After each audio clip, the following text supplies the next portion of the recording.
You said you're doing research. What does that mean? What do you do? I'm not a research scientist. What sort of things do you do to study them?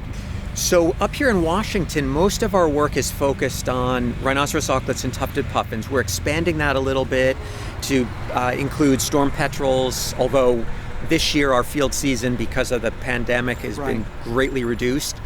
But the main focus is applied research. So we're really interested in conservation-based research and doing research that's ecologically based, but really grounded in trying to help us understand how populations are doing, and if they are declining, what sort of impacts might be driving those declines, such that we can come up with meaningful, relevant conservation actions.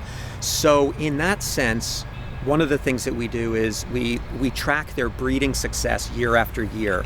So these are underground nesters, which makes it hard to do because we can't see what they have. Right. But thanks to technology and some clever colleagues, we have some tools that allow us to actually, in a non-invasive way, know what's going on in their burrows underground. And these are burrows that the birds dig themselves, which is equally impressive.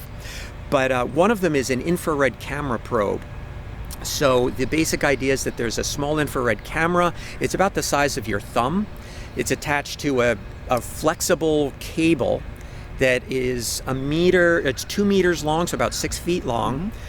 And then you have either a head-mounted display goggles or a tablet that you can, and you see the image in real time, either in the goggles or on the tablet.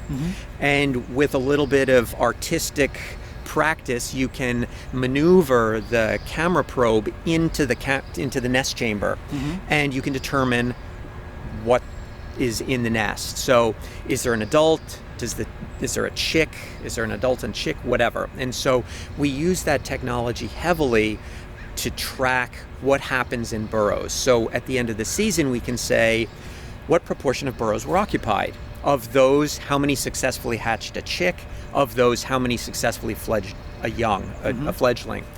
And with that information, we can compare year after year and between islands to see if populations at different parts of their range are doing differently, how they're performing.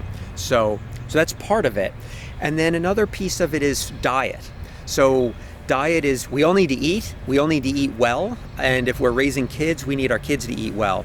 And so that's true for the birds. And so diet also gives us a lot of insight into not just how the birds are doing, but also the conditions in the marine environment, because they are indicators of what happens in the marine environment.